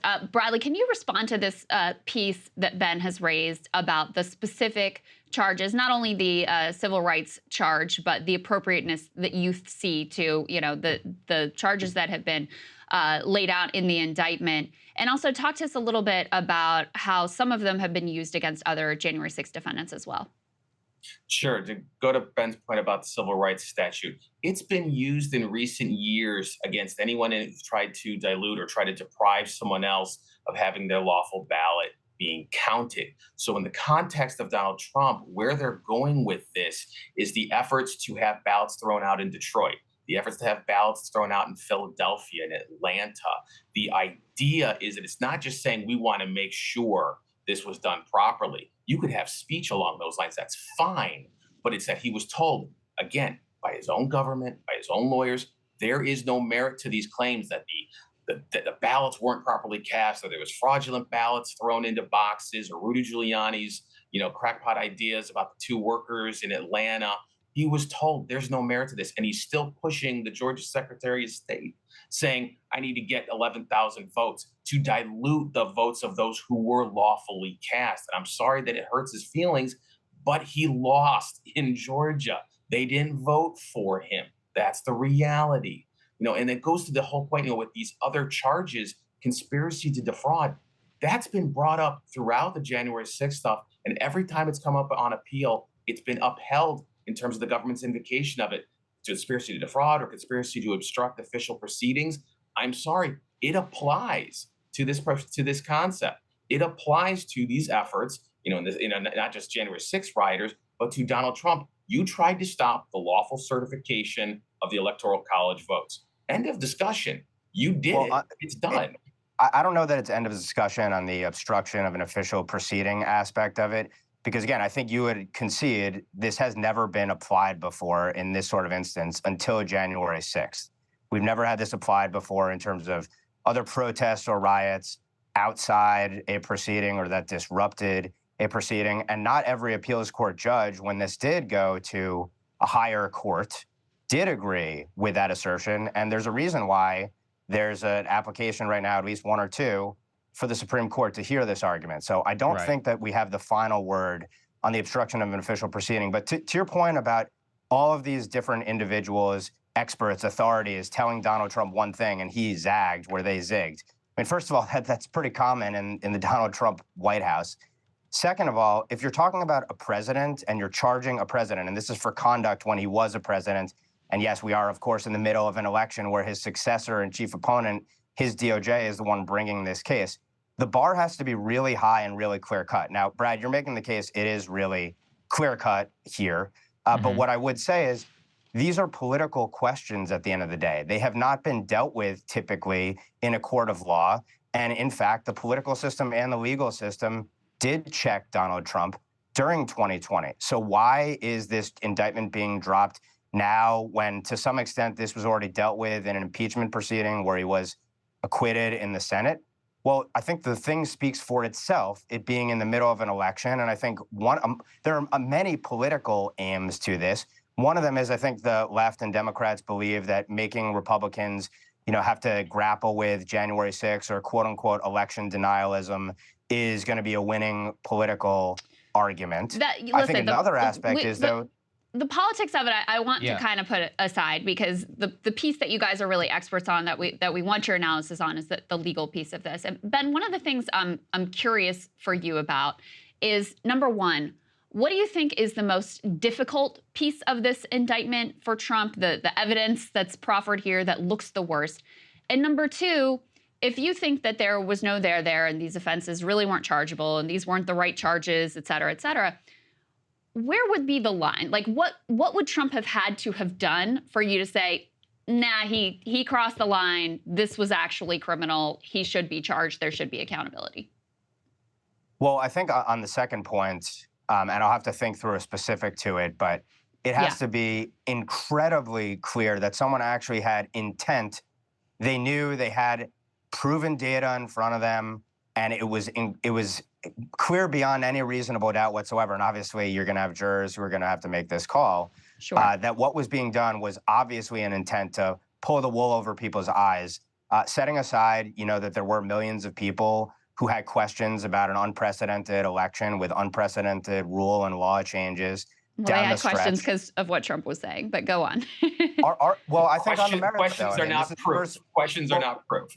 Okay, well, let me just say this is the first. I think we'd all acknowledge this is the first mass mail-in ballot general election we ever had in our lifetime, and I think we can all agree also that executives made changes to laws down the stretch of a campaign that we have not seen historically. But even if you dispute that, if you're asking me what do I think is the most difficult aspects of the indictment to defend, I think you have aspects of, for example, I think that there's some insinuation or allegation that Trump asserted or he signed off and verified certain information that Jack Smith claims.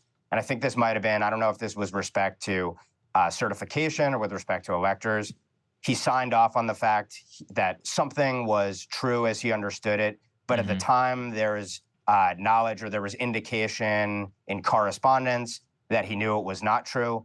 certainly to the extent you sign off on a document to a court or another official body, and there's going to be evidence presented to show that actually you did know what was true and you signed off on something that was false, obviously that's going to be a challenge in court. Jonathan Turley has raised the point, though, that you're going to be able to argue, well, this is what lawyers advised me, et cetera. So, Got it.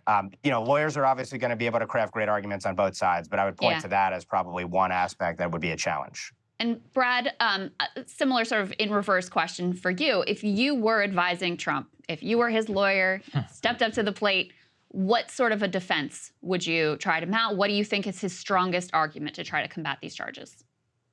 I would throw every single one of his former lawyers under the bus and put all the blame on them. Now, here's the problem. They're his listed co-conspirators. It's Rudy Giuliani, it's Sidney Powell, it's John Eastman, Jeff Clark, Ken Cheesebro. I would throw them all under the bus, say these people led him astray. Yes, he had this other information from the government. Yes, his own campaign was coming to him and saying this is all garbage and these people have conspiracies beamed down from the mothership. But I would throw these folks under the bus saying he believed in good faith. He understood that their allegations on his mind had credibility. Sidney Powell, this grand lawyer, had these affidavits from Spider and all these other people who claimed they had proof of these voting fraud issues. And so that was the basis on which he moved forward with things.